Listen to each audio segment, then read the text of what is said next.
Félix ne devrait plus être ni d'un seul jour président en République démocratique du Congo après son mandat.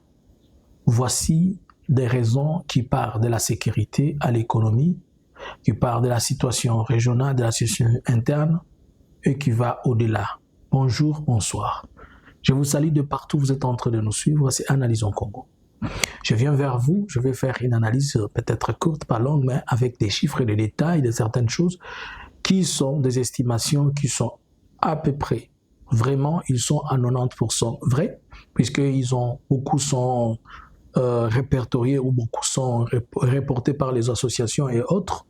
Si c'est votre première fois de nous suivre, abonnez-vous, likez, partagez, surtout ne manquez pas de nous suivre à nos lives de 21h.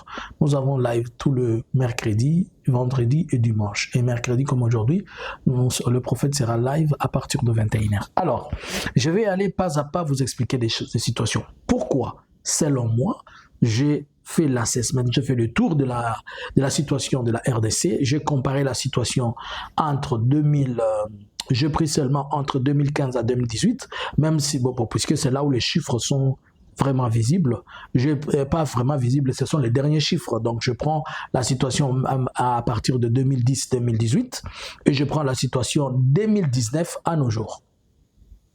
Ok? La situation que je suis en train de vous montrer, elle couvre ces périodes-là.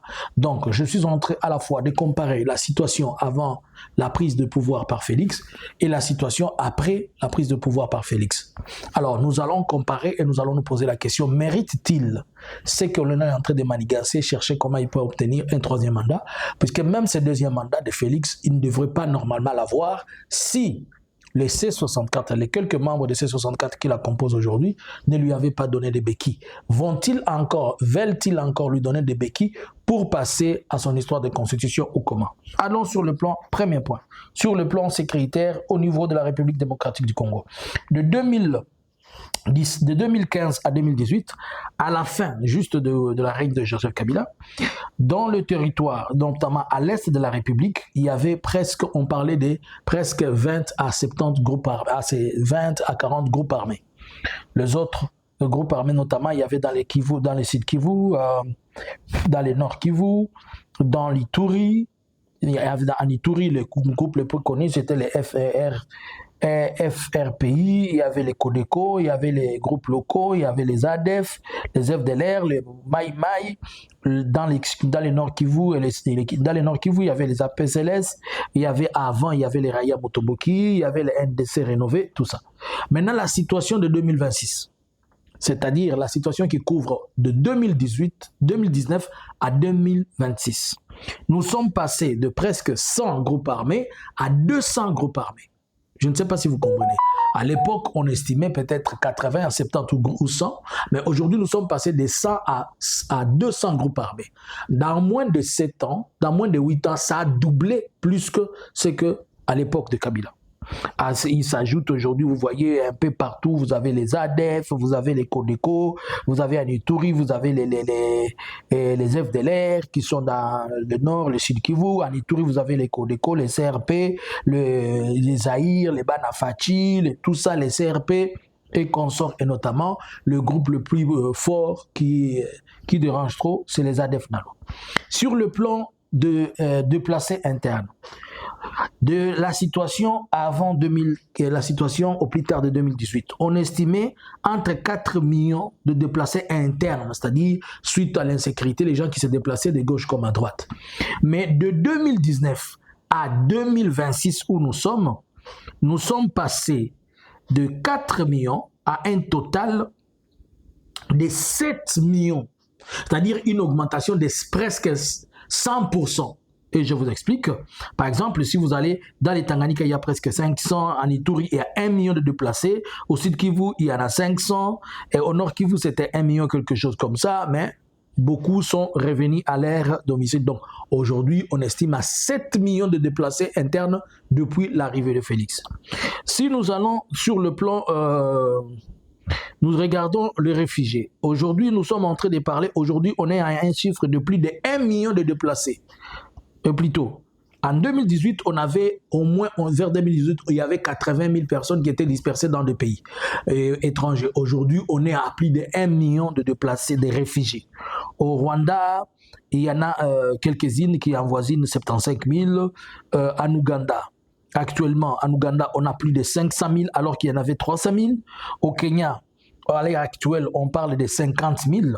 Là, je vous donne la situation sur les réfugiés seulement, les réfugiés congolais qui sont dans des pays étrangers. Je n'ai pas tenu compte de l'Afrique du Sud, je n'ai pas tenu compte de l'Angola, je n'ai pas tenu compte de la Mozambique, de Zimbabwe.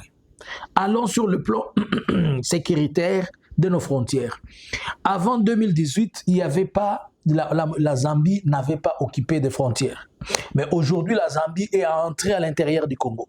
Aujourd'hui, on est en train de dire que les troupes rwandaises doivent quitter, ils sont à l'intérieur du Congo. Aujourd'hui, nous avons les troupes ougandaises à l'intérieur du Congo. Nous avons le Sud-Soudan à l'intérieur du Congo. Donc, le Congo est devenu un passoire avec Félix. Je suis en train de vous donner des raisons, selon moi, pour lesquelles il ne peut pas aller au-delà. On devait déjà s'en débarrasser depuis 2023. Sur le plan économique, et lorsque Kabila sort, le taux d'échange était entre $, s'échangeait entre 1600 et 1700. Aujourd'hui, nous sommes en 2026. $, sur l'étendue du territoire, s'échange entre 2800 ou 3000. Une augmentation, je dirais, une augmentation de presque 60%, presque 100% sur le taux d'échange. C'est-à-dire l'économie congolaise est descendue bas à un niveau où on ne peut pas l'expliquer. Bon, là, c'est ce que je vous donne, la dépréciation de la monnaie par rapport au dollar. Il y a une nette dépréciation de presque 40 à 50%, presque 40 à, si je peux le dire concrètement, à presque 60% là. Voilà. Je continue. Sur le voie communicationnel, Félix entre au pouvoir, on ne parlait pas de morts, il n'y avait pas assez de morts sur ce qui concerne le naufrage, sur les lacs, et ceci et cela. À l'époque, vers 2018-2019, les chiffres avoisinaient 500 personnes qui mouraient quand il y avait naufrage, ceci et cela. Mais depuis qu'il est là, les naufrages ont atteint 2500 victimes. On a eu 2500 personnes qui sont mortes suite au naufrage. C'est-à-dire le ministère des Communications, le ministère des Transports et Communications, de Voies Maritimes et Consorts, c'est par terre. Au moins 2500 personnes mortes. Nous prenons, je vais prendre aussi, avant 2018, au plus tard en 2018, l'Ouganda n'exportait pas plus de 2 milliards de dollars d'or qu'il exportait à son compte. Mais nous sommes, je prends le chiffre juste de 2025, l'Ouganda a doublé de telle manière qu'il a fait 110% d'exploitation, c'est-à-dire il est sorti de 2 milliards, entre 2 milliards et 3 milliards, l'Ouganda est arrivé à presque 6 milliards, c'est 5 milliards point quelque chose. De telle manière que l'Ouganda lui-même, le ministre de commerce de l'Ouganda a dit nous avons exporté de l'or, mais nous ne savons pas si elle vient d'où, malgré que nous avons exporté. Avant l'arrivée de Félix au pouvoir, la Tanzanie recevait une quantité d'or, mais elle n'était pas suffisante. Aujourd'hui, la Tanzanie, on exporte, c'est-à-dire la Tanzanie exporte, elle reçoit mensuellement 500 kilos d'or qui viennent du Congo. Le Burundi. Aujourd'hui, le Burundi est passé de 1 milliard vers 2 milliards 500 d'exportation, à la fois d'or, de castérite et tout ça. Ceux qui viennent dans les Maniema, ils viennent de Kabambare là-bas, ils viennent de partout, ils entrent. Même ceux qui sortent de Baraka et ceux qui sortent de Kalemi, ils entrent par le Burundi. Je suis en train de vous montrer des choses pour lesquelles, si vous gardez Félix au pouvoir, vous les Congolais, c'est-à-dire c'est vous qui êtes les problèmes, lui n'est plus les problèmes. Moi, je vous donne des chiffres qui sont vérifiables et je vous dis des choses qui sont certifiées, puisque quand j'ai essayé de faire le tour pour comprendre, je me suis dit, maintenant, là, nous sommes en train de dormir, un jour, on va se retrouver. Si nous allons en Ituri, les victimes, les personnes tuées par l'ADF Nalu, là, nous sommes en 2019. De 2000 à 2015, jusque vers 2019, le chiffre de personnes qui étaient tuées à Beni, on estimait entre 5000, entre 500 personnes, des histoires comme ça. Il y avait des morts 200 ici, il y avait des morts 50, 20, 20. Mais de 2019 à nos jours, pour seulement les territoires de Beni, Lubero, les ADF Nalou ont atteint un chiffre de 6000 personnes tuées. 6000. Bon, la liste est longue de toutes les choses. Vous aussi, prenez le temps, prenez votre stylo, faites un assessment et vous allez comprendre. Maintenant, dites-moi, vous qui êtes en train de demander, je reviens d'abord. Le colonisme a atteint un niveau impossible. Nous avons vu, même les forces du progrès ont intégré l'armée.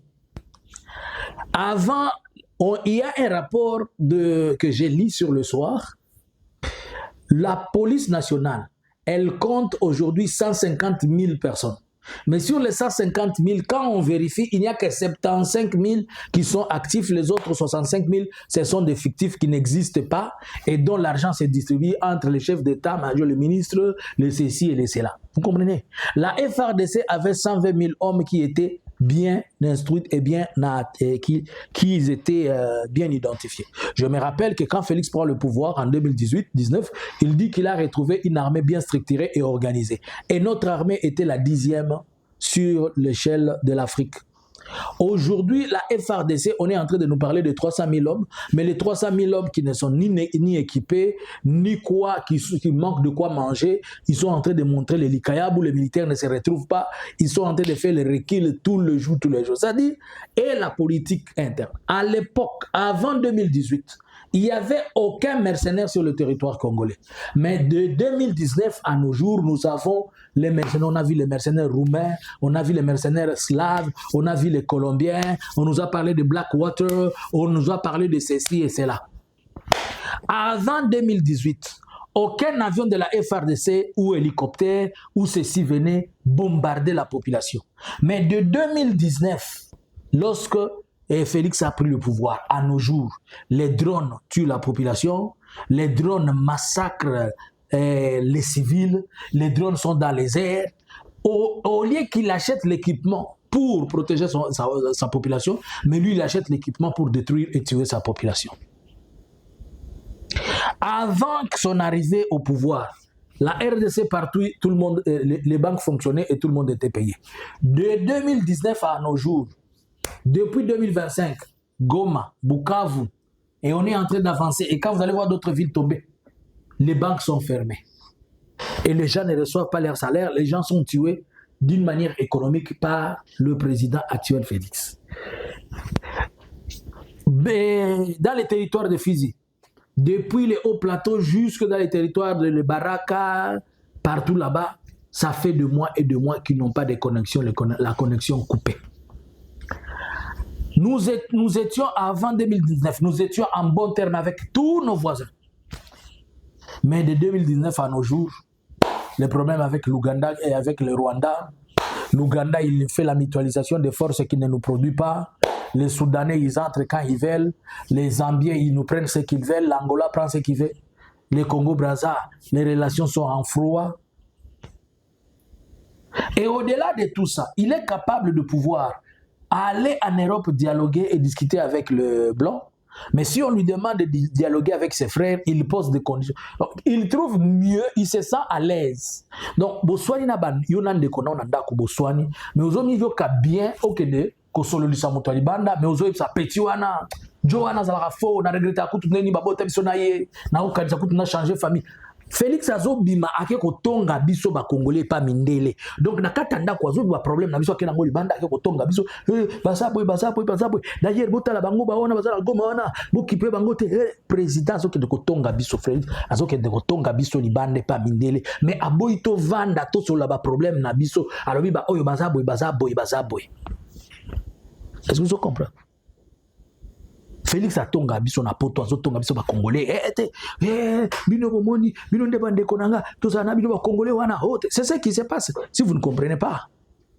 Maintenant dites-moi selon vous pourquoi lui laisser même 2 jours jusqu'à aujourd'hui son accord de Washington là Ça ne marche pas. Je vous dis la vérité. Même s'il arrive à prolonger ce qu'il est en train de vouloir faire là, il sera dans l'irrégularité et les États-Unis ne pourront pas aller avec lui dans son programme, dans ces projets-là, puisqu'ils ne vont pas collaborer ou coopérer avec quelqu'un qui est illégal. Alors, dites-moi, selon toi, est-ce qu'il mérite même 35 secondes après 2028? Donc, le 31 décembre 2028, est-ce qu'il mérite même avoir des secondes? Je vous laisse le clavier. Ne manquez pas notre live de 21h. Bonjour, bonsoir. C'était pour vous, Analysons Congo, dans nos analyses quotidiennes. Analysons Congo subscribers.